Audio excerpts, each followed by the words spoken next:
إلى النبي محمد رسول الله صلى الله عليه وسلم وكافة الأنبياء والمرسلين ولجميع المسلمين والمسلمات والمؤمنين والمؤمنات وخصوصا إلى حضرة الشيخ داود الفطاني وإمام الغزالي شأن الله لهم الفاتحة.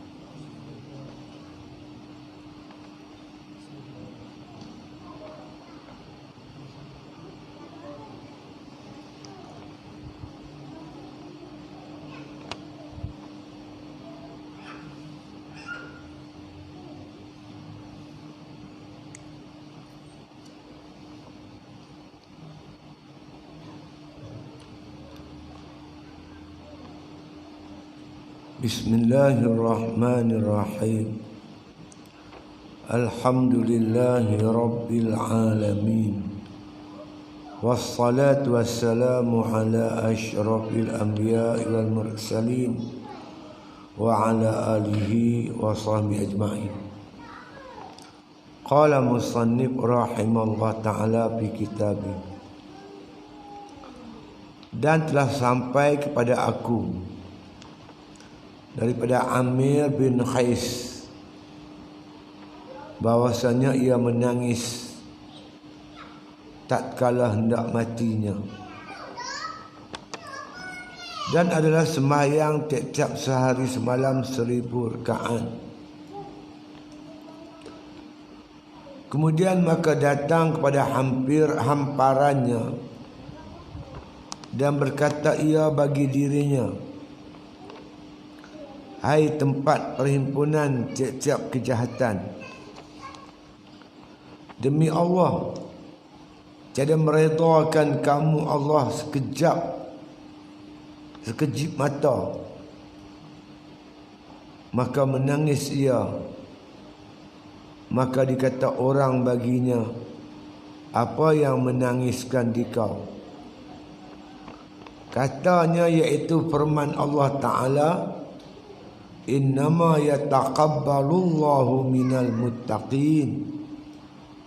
Sanya yang diterima Allah itu ibadat orang yang muttaqin.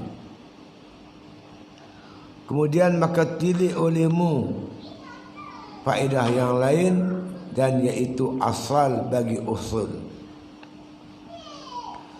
Ini lagi berkaitan dengan persoalan takwa. Takwa ni merupakan perkara yang cukup penting untuk berhadapan dengan nafsu. Nak lijam nafsu kita tu dengan lijam takwa. Kontrol nafsu tu dengan takwa. Bukan nafsu ni makna kita buang dah. Nafsu tu memang dah dijadikan oleh Allah dalam diri kita. Jadi Islam mengajar kita iaitu kontrol nafsu. Bukan buang nafsu, kontrol.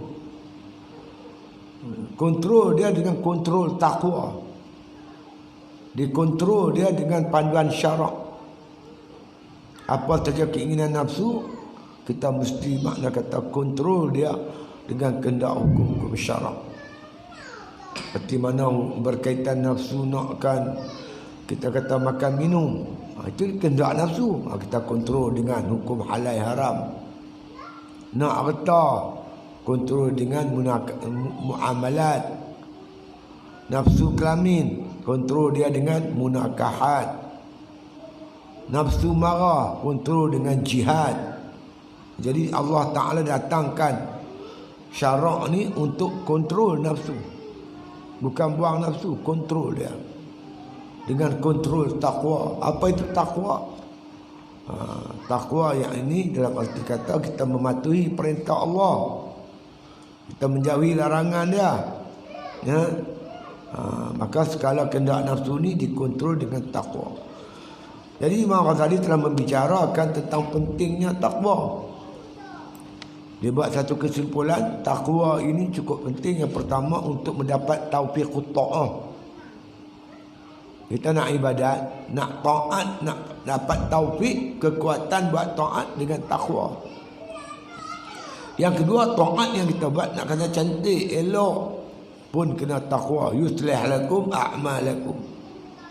Allah mengelokkan amalan-amalan kamu orang yang bertakwa. Kemuncaknya kita nak supaya ibadat kita diterima oleh Allah Subhanahu wa taala. Pun dengan takwa juga. Firman Allah, innama yataqabbalullahu minal muttaqin. Hanya saja amalan yang diterima oleh Allah itu iaitu daripada orang yang bertakwa. Ini satu kisah yang berlaku pada seorang ulama sufi. Ya. Kata musannif rahimahullah ta'ala fi kitabih,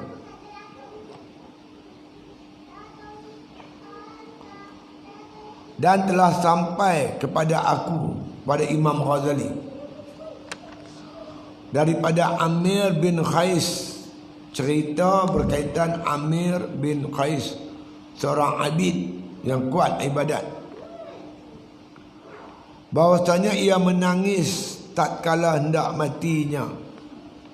Bila dia dekat-dekat nak mati, dia menangis. Banyak menangis dia. Banyak menangis. Dan adalah sembahyang tiap-tiap sehari semalam 1000 rakaat. Dia tiap-tiap hari sehari semalam sembahyang sunat 1000 rakaat. Buat ibadat banyak, tapi nak mati menangis, takut pada Allah Ta'ala. Kemudian maka datang kepada hamparannya. Bila dia sakit, dia terjung tu, duduk atas tilam, tempat tidur dia, ya. Dan berkata ia bagi dirinya, hai tempat perhimpunan tiap-tiap kejahatan. Bagi dia tempat tidur tu itulah tempat yang merugikan. Pada tidur ni banyak buang masa. Ada orang tidur sehari 7-8 jam. 7-8 jam tu kosong. Ya, buang masa. Ada sampai 10 jam pun ada, 12 jam pun ada tidur. Yang tidur siang malam pun ada. Tidur tak henti. Tengah mengaji pun tidur. Apa dah ada. Naik motor tidur, bawa kereta tidur. Jadi bagi Amir bin Qais, tempat tidur tu merupakan tempat kejahatan. Buang masa begitu banyak tempat tidur. Banyak sangat rehat kita. Demi Allah, tiada meredakan kamu Allah sekejip mata. Allah tak reda kita orang yang membuang masa dengan banyak rehat, kurang beribadat. Ya, Allah tak reda perbuatan jenis macam tu, dia kata. Maka dikata orang baginya, apa yang menangiskan di kau? Kamu dah ibadat banyak. Hari semalam semayang 1000 rakaat. Baca Quran tak tahulah lagi. Semayang 1000 rakaat sehari semalam ni, ini memanglah perangai sahabat lah. Itu memang, terutama ahli sufah yang duduk di masjid Nabi tu. Mereka semayang sunat 1000 rakaat paling kurang. Quran sehari semalam khatam 30 juzuk. Itu amalan biasa ya di kalangan para sahabat. Dan ada tabi'in pun yang perangai macam tu, terutama ahli sufi. Jadi ibadat banyak yang duk menangis tu pasal apa? Katanya firman Allah, iaitu firman Allah Ta'ala, innama yatakabbalullahu minal muttaqin. Ayat ni yang menakutkan aku. Innama ni terjemah pada sesungguhnya. Ada ulama terjemah hanya saja. Apa makna innama? Innama ni dia menafikan yang lain. Yang ni lah ni, yang ni je. Yang lain bukan dia. Tu. Sungguhnya ni derian. Betul-betul derian lah. Tak ada lain dah. Bukan cepadak, bukan manggil, bukan apa. Tu sesungguhnya innama. Hanya saja. Dia boleh sebut innama ni hanya saja yatakabbalullah minal muttaqin. Hanya saja Allah cuma terima ibadat orang bertakwa. Mana kalau tak ada sifat takwa, Tuhan tak terima. Adakah aku yang beribadat sehari semalam 1000 rakaat ni termasuk golongan takwa? Itu yang menakutkan dia. Menangis, nak mati menangis. Takut ibadat dia yang Tuhan tak terima. Ni Hatim Al-Asam kata, orang yang buat ibadat, orang beriman, mukmin, buat ibadat, menangis. Orang munafik buat maksiat ketawa. Kebanyakan orang beriman dah buat ibadat pun dia masih menangis. Kenapa dia menangis? Dia takut kut-kut ibadatnya Tuhan tak terima. Dia banyak menangis. Orang munafik dah lah tak buat taat, buat maksiat, gelak lah tu. Ada orang minum arak menangis. Dia minum arak, dia mabuk, bawa kereta mabuk, ada yang menangis. Gelak lagi ada, lagak orang pun dia gelak. Ini perangai orang munafik. Jadi orang yang buat maksiat ketawa, ini perangai orang munafik. Kerana orang beriman, dalam dia buat taat pun dia menangis, apatah lagi kalau dia buat maksiat. Kan? Hanya saja yang diterima Allah, diterima oleh Allah itu ialah ibadat orang yang muttaqin, yang bertakwa. Ni menakutkan dia kepada Amir bin Qais. Dia takut bila mengenang ayat ni, dia bimbang kut-kut ibadat dia Tuhan tak terima. 1000 rakaat sehari semalam. Ada orang tanya, habis dia tak makan ke? Dia bukan makan banyak, berpuak ni makan sikit je. Ada satu orang tu, terlupa nama dia, dalam kitab ni cerita. Dia ni model dia makan setahun RM5 lah. Setahun RM5.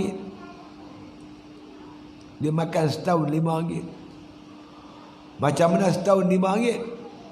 Duit RM5 tu dia beli tepung, dia beli garam sikit, dia beli gula, dia bancuh dengan air, dia uli, lepas tu dia buat 360 biji kuih. 360 biji dia buat macam biskut tu. Dia makan, dia jemuk bagi kering, dia makan sehari sebiji. 360 biji untuk setahun. Tunda gaya sejuk. Ibadat sehari semalam 1000 rakaat. Lagi sikit kita makan, lagi kuat ibadat kita. La tumitul qalba bi kasrati ta'am wasyarab. Jangan matikan hati kamu dengan banyak makan, banyak minum. Lagi kurang makan kita, lagi kurang minum kita, lagi kuat ibadat kita. Tengok sahabat mana ada gemuk-gemuk, semua kurus-kurus ya, badan dia macam papan, perut dengan dada sabar ya. Di perut boroi. Payah. Cukup payah kita ni. Sahabat kurus-kurus ya, kuat ibadat. Jadi depa ni walaupun ibadat depa banyak, tapi takut kepada Allah. Kerana bimbang, takut ibadat mereka Tuhan tak terima. Ini cerita Amir bin Qais. Qala musannif rahimahullah ta'ala fi kitabih. Kemudian ni makna Imam Ghazali nak lanjutkan lagi tentang kepentingan takwa ni. Maka tilik olehmu faedah yang lain. Ada benda lain lagi. Lain dia cerita Amir bin Qais nak bawa satu benda lagi, perkara lain lagi.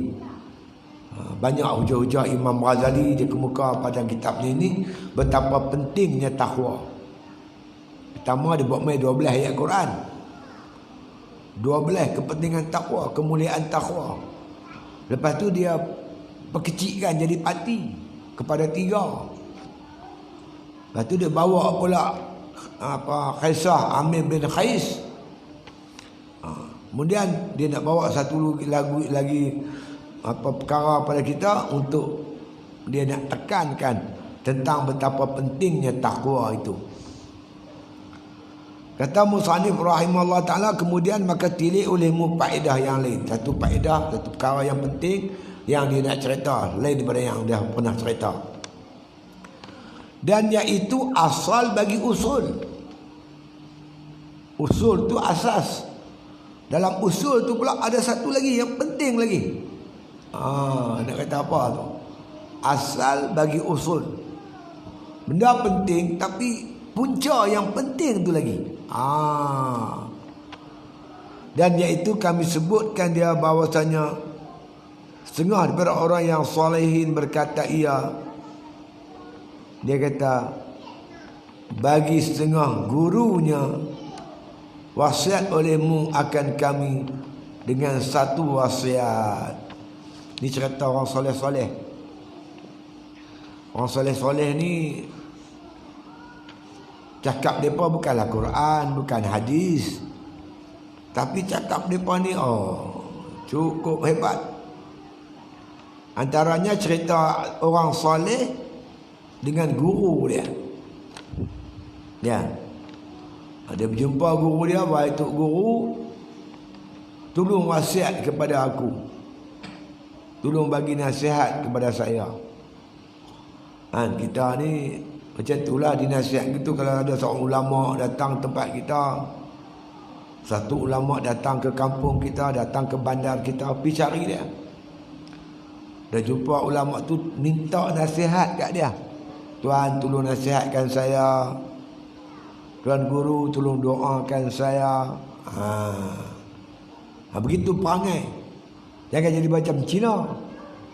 Cina kalau jumpa dia bertanya apa? Sudah makan dah? Dia kira makan dia. Makan, sudah makan dia. Ada seorang ulama, dia nak pergi satu tempat. Dalam perjalanan tu dia diserang oleh perampok. Penyamun serang dia. Koyak rabak baju dia. Kemudian dia sampailah satu bandar. Dia pergi masjid. Bila orang bandar tu tahu kata tok guru tu mai, ada ulama besar sampai di tempat dia pun pakai timba. Yang ada masalah usuluddin tanya usuluddin, yang ada masalah fiqh tanya fiqh, tafsir, hadis, sirah, macam-macam tanya. Last sekali tengok baju tok guru koyak. Lah, pasal apa baju tok guru koyak? Yang tu kemudian. Tanya dia dulu, ambil munafaat ilmu daripada mereka tu dulu. Yang tu adab perangai orang dulu. Bila jumpa ulama, tanya ulama itu ini. Jangan perangai lagu Cina. Sudah makan dah? Dia kira makan tak hati-hati. Jadi buat solehin ni, orang soleh-soleh ni, tanyalah kepada tok guru dia. Apa kata dia? Nasihat wasiat olehmu akan kami, akan daku dengan satu wasiat. Tok guru tolonglah wasiat ni pesan kat saya. Sampaikan satu wasiat, nasihat, pesanan kat saya ni. Apa jawab tok guru tu? Maka kata tok guru tadi, aku wasiatkan kamu dengan wasiat Allah, Tuhan Rabbul Alamin. Bagi orang yang awalin dan akhirin. Aku nak pesan ke hampa ni, nak sampai ke hampa ni pesanan Allah, Tuhan Rabbul Alamin. Wasiat Allah kepada orang awalin, orang yang awal-awal, umat dulu-dulu tu. Nabi Adam, Nuh, Hud, Saleh, umat-umat yang awal-awal tu. Dan akhirin, yang akhir siapa dia? Umat Nabi Muhammad sallallahu alaihi wasallam. Aku nak sampai kepada kamu wasiat daripada Allah kepada orang dulu, umat dulu-dulu, dan umat kemudian, umat Nabi Muhammad sallallahu alaihi wasallam. Umat dulu, umat Nabi Muhammad, Allah pesan dengan satu wasiat. Apa wasiat itu? Yaitu firman Allah Ta'ala dalam Al-Quran. Walaqad wassayna allazina utul kitaba min qablikum wa iyyakum anittaqullah. Walaqad wassayna allazina utul kitaba min qablikum. Walaqad, dan sesungguhnya Wasainal ladzina utul kitab. Wasaina, kami telah berwasiat. Kata Allah, kami telah berpesan kepada siapa? Alladzina utul kitaba min qablikum, kepada orang-orang yang pernah kami berikan kitab sebelum kamu. Umat-umat dulu yang kami bagi kitab. Kitab yang diturunkan kitab apa? Taurat, Injil, Zabur. Kemudian ada pula Suhuf pada Nabi Ibrahim. Umat-umat yang kami bagi kitab, bagi Suhuf. Dan yang dulu-dulu wa iyyakum, dan kami juga berpesan kepada kamu sekarang, umat sekarang. Umat dulu, umat sekarang. Apa pesan Allah? Anittaqullah, supaya kamu bertakwa kepada Allah. Umat dulu pun Allah pesan dengan pesan takwa. Umat sekarang pun, umat Nabi Muhammad pun Allah pesan dengan pesan takwa. Cukup dah ayat ni menunjukkan takwa itu cukup penting. Kalau di sana ada satu kalimah, satu pesanan yang lebih mustahak daripada takwa, Allah pesan yang tu. Tapi dah Allah pilih pesanan takwa untuk orang dulu dan untuk orang sekarang. Umat dulu dan umat sekarang, umat Nabi Muhammad sallallahu alaihi wasallam.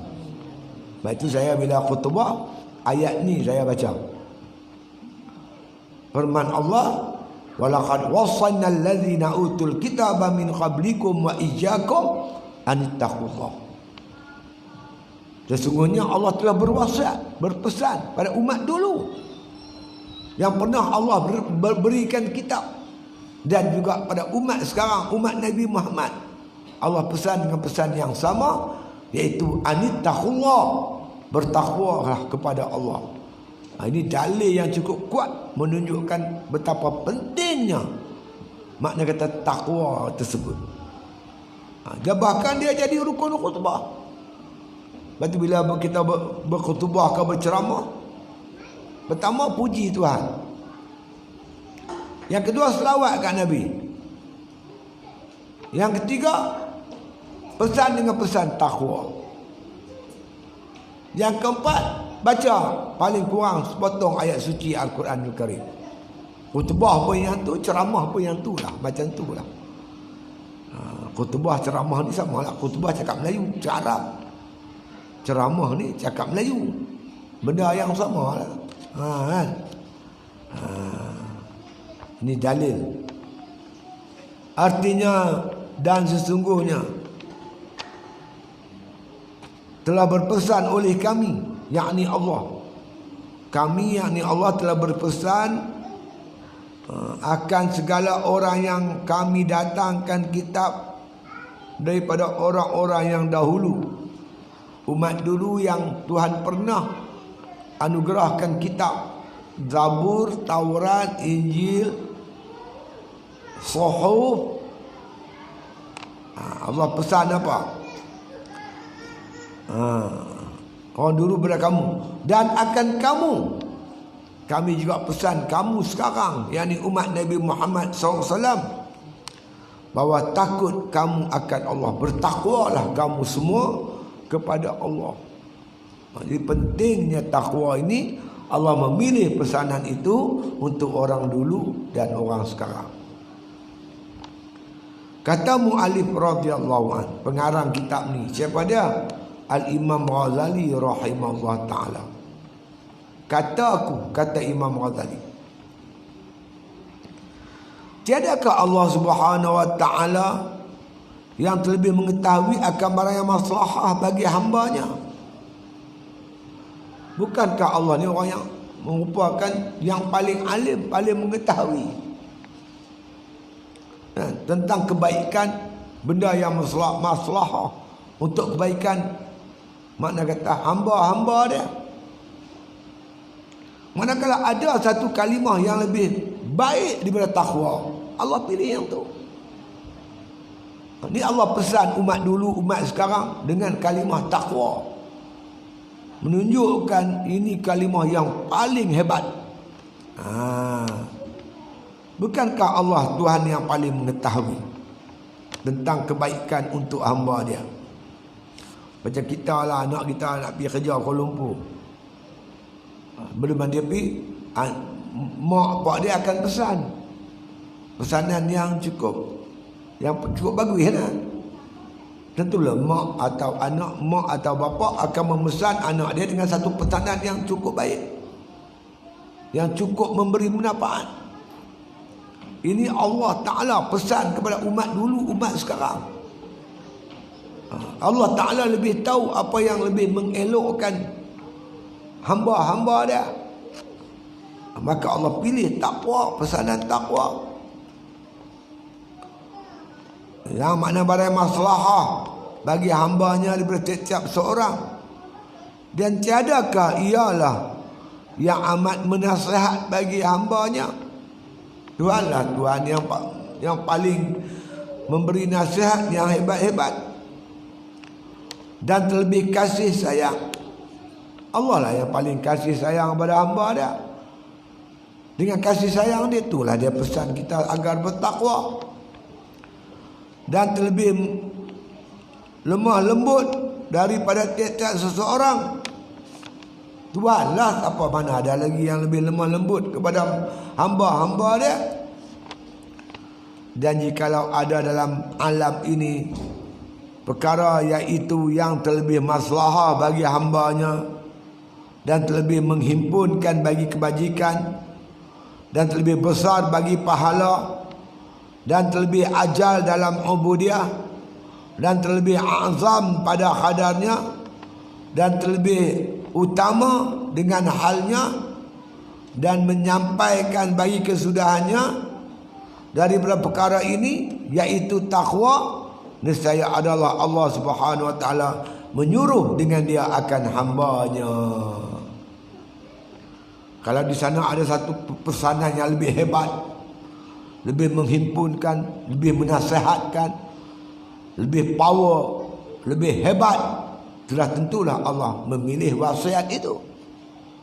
Tapi dah Allah pilih takwa.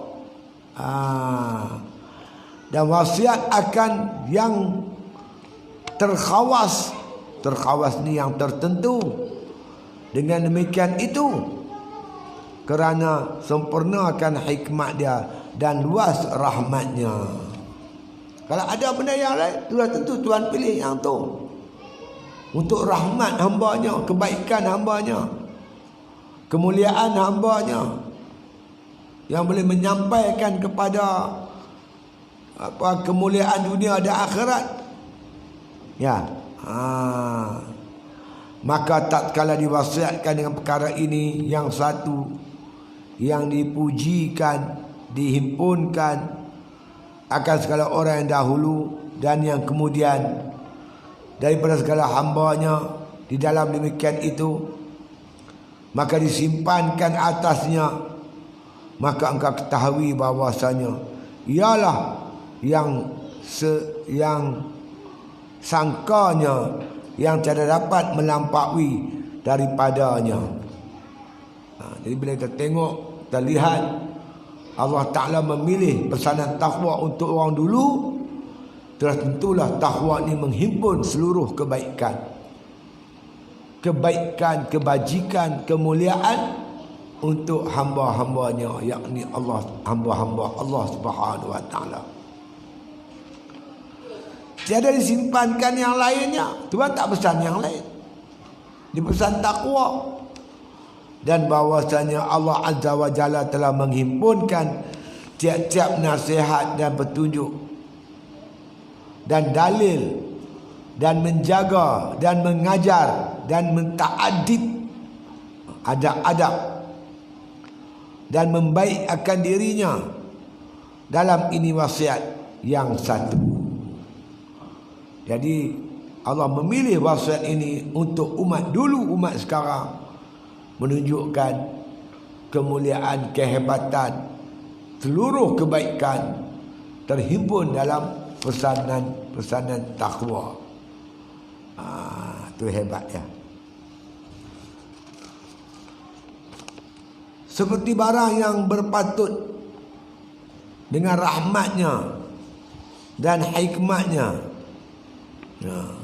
Jadi dengan hikmat Allah Ta'ala, kebijaksanaan Allah Ta'ala, Allah memilih pesanan ini untuk orang dulu dan sekarang. Jadi peganglah baik, pegang kuat-kuat.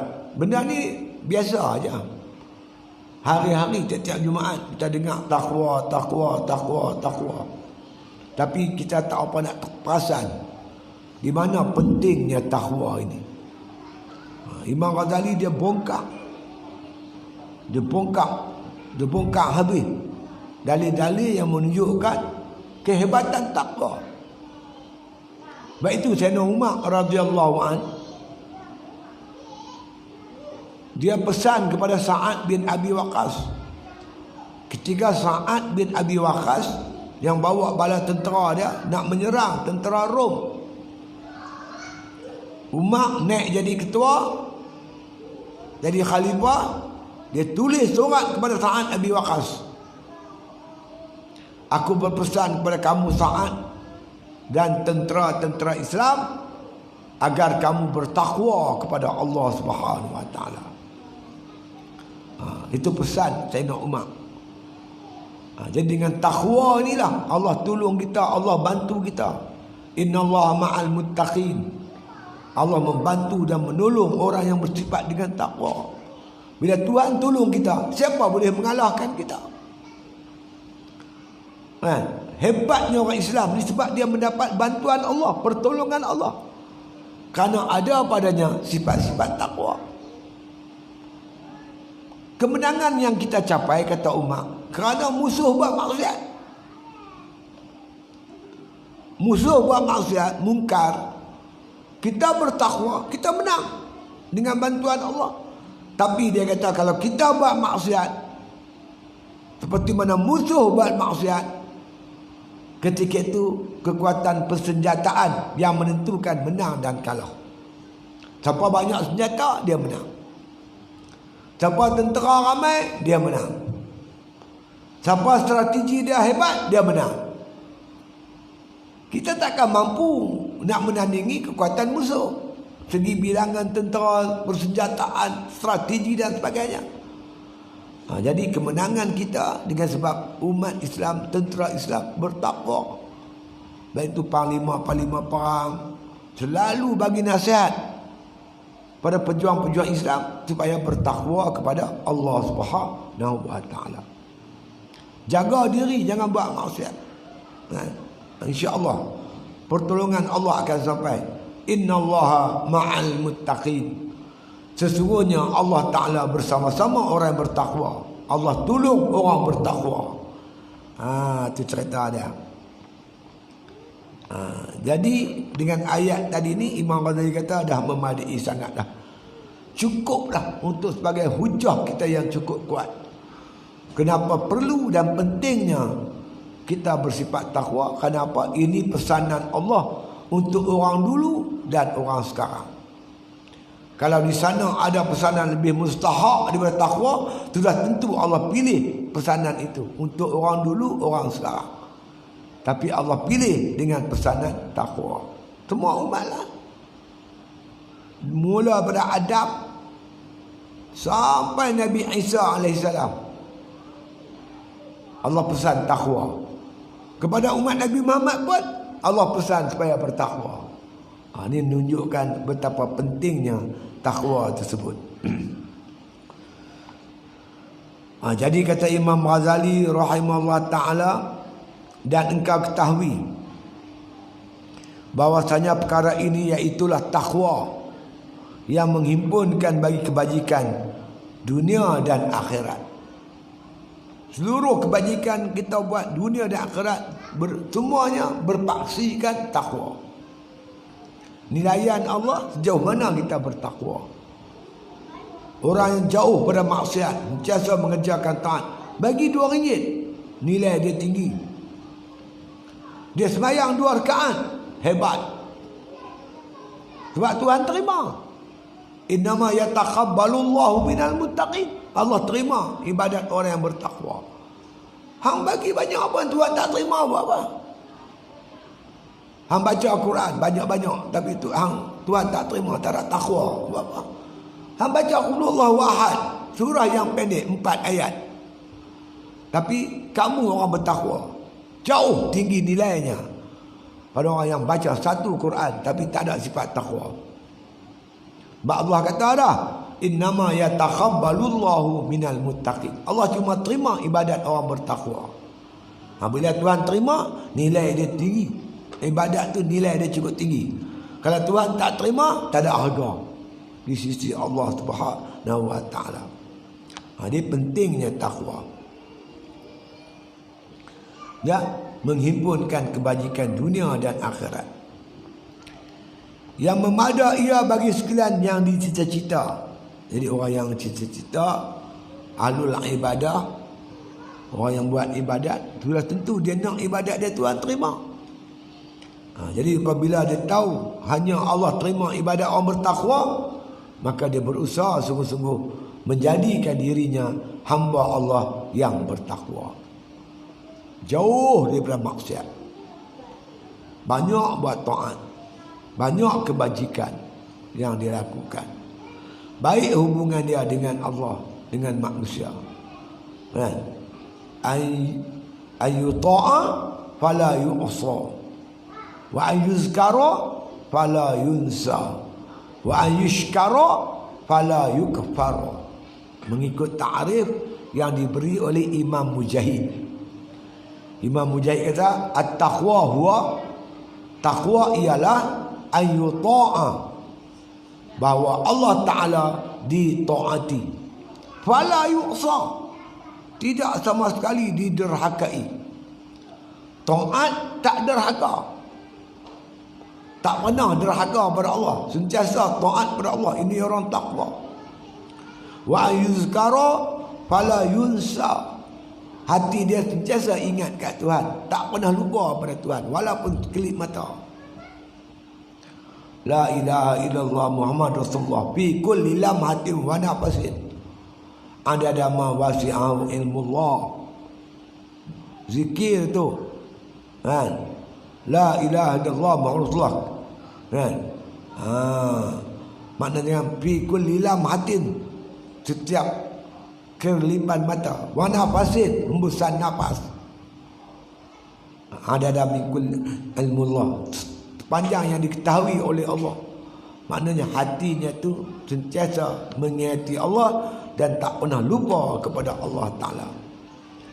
Wa yushkara fala yukfara, sentiasa mensyukuri nikmat Allah dan tak pernah kufur akan nikmat Allah Subhanahu wa taala. Itu hebatnya orang yang bertakwa. Kata Imam Mujahid. Ya, itu dia.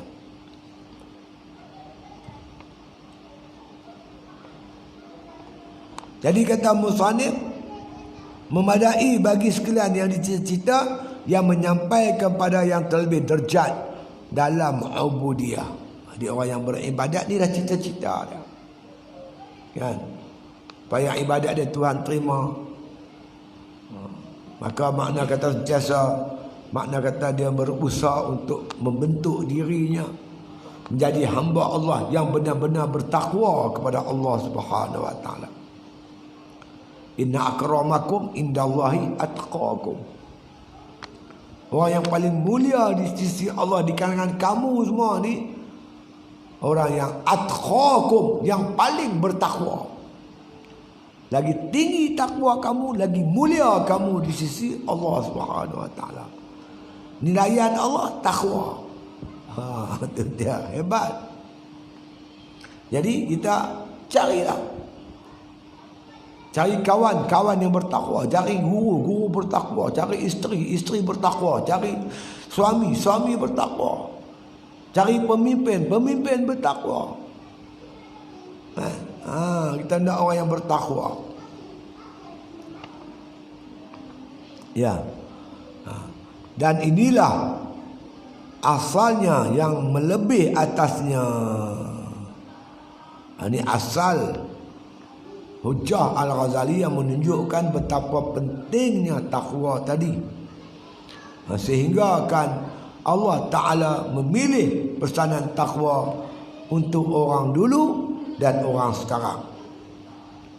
Dan padanya itu memadai bagi orang melihat oleh cahaya mata hatinya. Dengan hujah ni, orang yang ada mata hati cukuplah. Cukuplah, dia tak boleh tolak dah. Tapi kalau orang tak ada mata hati, tak payahlah. Dia akan bagi alasan gitu, begini, begitu, begini. Walaupun dia kafir, tapi yang jujur.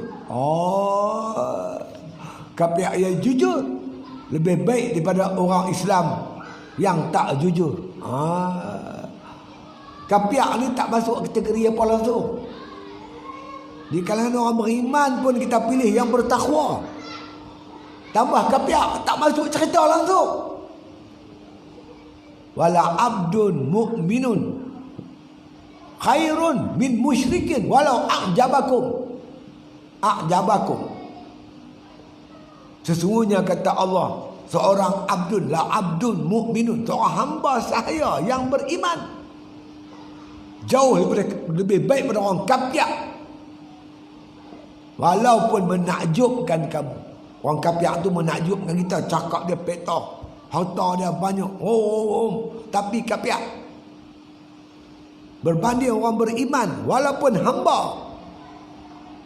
Allah kata khairun, yang beriman, yang bertakwa ni lebih baik daripada orang kafir, walaupun orang kafir itu menakjubkan kamu. Biarlah dia nak berkawan dengan orang kafir. Esok mati bagi limkik siang talqin. Nak sangat ambil. Ambil. Bila kamu nak sangat, Allah bagi. Kita nak orang beriman, Allah bagi kita sahabat kita orang beriman. Nak sangat, Allah bagi ke hang. Ambil. Kesian kawan-kawan kita ni, kesian. Tak ada halang tuju. Tak ada langsung panduan-panduan. Tak ambil panduan. Tak pernah kita dengar ayat Quran dia baca. Ayat Quran tak pernah dengar. Yang dengar tu lah, apa nama, rahmatan lil alamin tu. Ayat tu satu lah. Tu pun pusing atau cakap.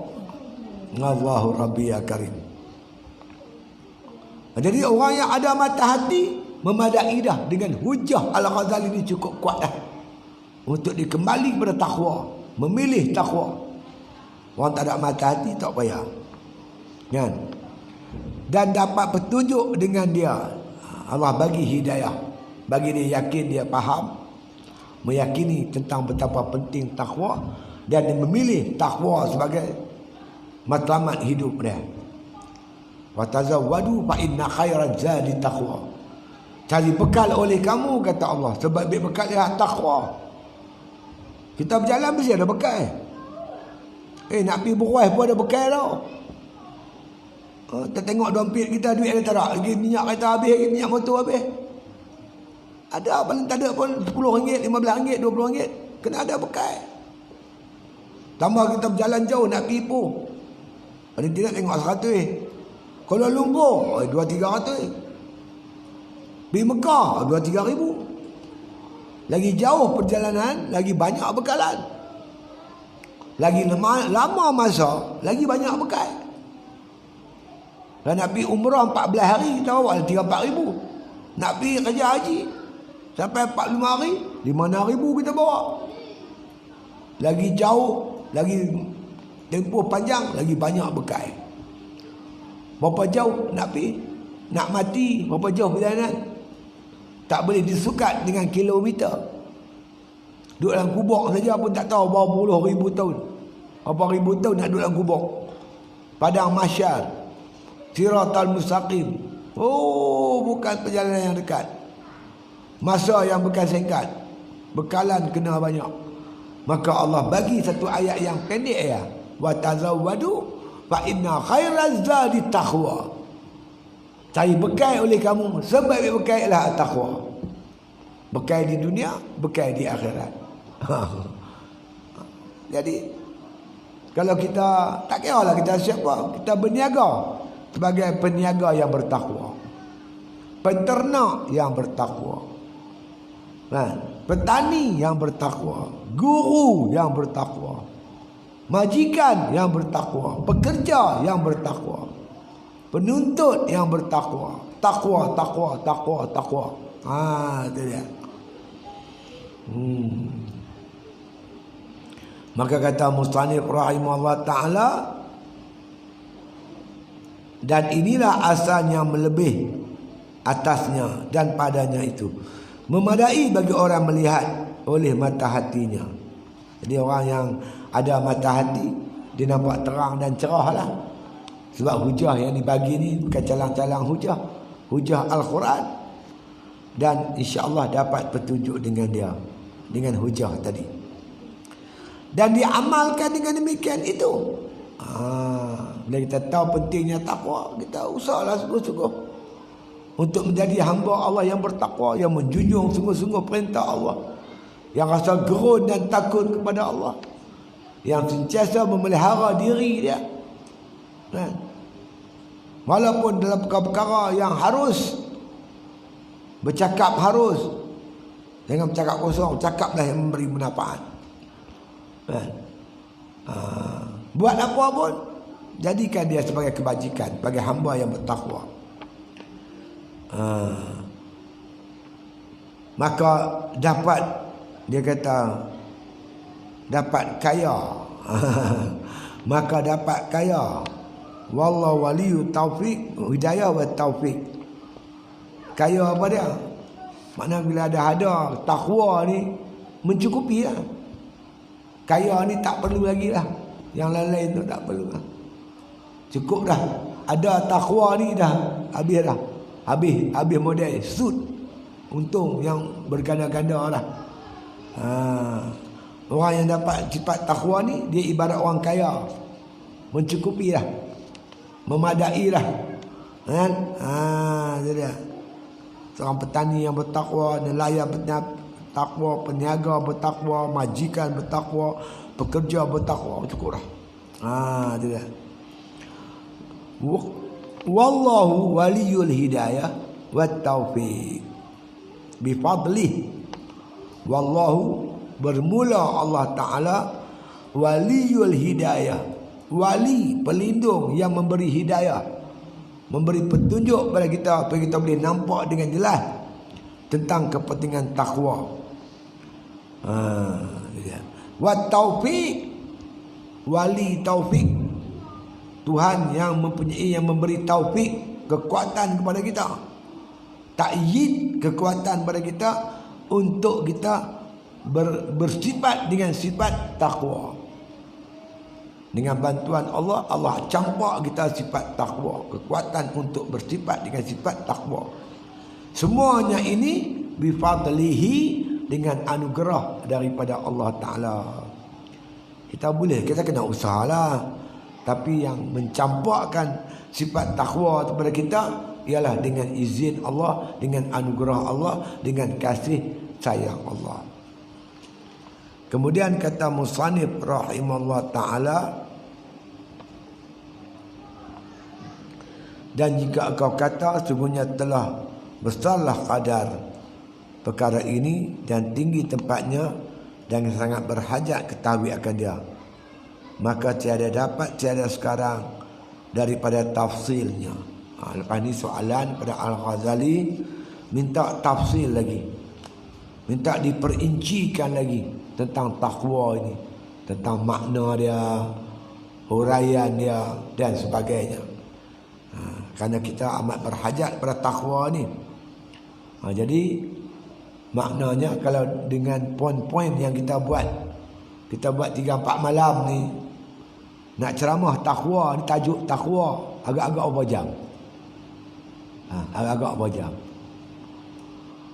Ada orang telefon saya, Ustaz, mai ceramah tempat kami, Ustaz tak boleh mai. Dia tak boleh, insya-Allah saya bagi tarikh. Dia pun mesej, tajuk apa Ustaz? Saya balas takwa. Tajuk satu ya, takwa. Pendek sangat Ustaz. Tunggulah tengok pendek kan panjang. Rupanya tak cukup sehari. Tu 12 ayat tu, bayanglah. Lepas tu simple jadi 3. Lepas tu masuk walaqad wasainal ladzina utul kitab tu apa jam lah dah. Tu belum lagi makna takwa. Apa makna takwa? Tanya siapa pun tak tahu. Dia nak hurai makna takwa pula. Nak hurai makna takwa tu makan berapa jam lagi. Jadi kalau kita yang eloknya kita berceramah ni, kita berpandukan kitab. Ambil satu tajuk daripada kitab. Jadi orang dengar, orang boleh apa? Macam dapat ilmu lah. Ada benda yang dia boleh pegang.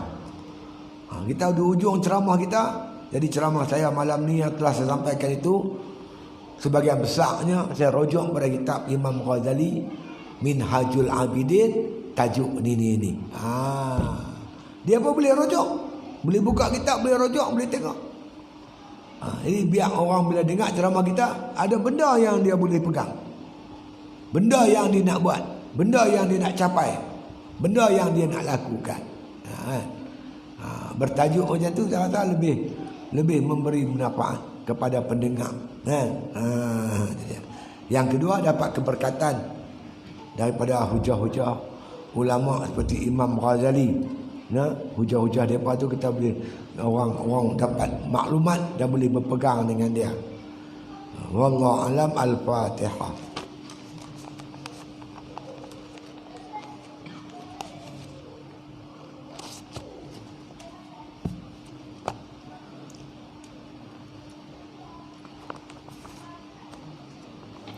Bismillahirrahmanirrahim. Alhamdulillahirabbil alamin.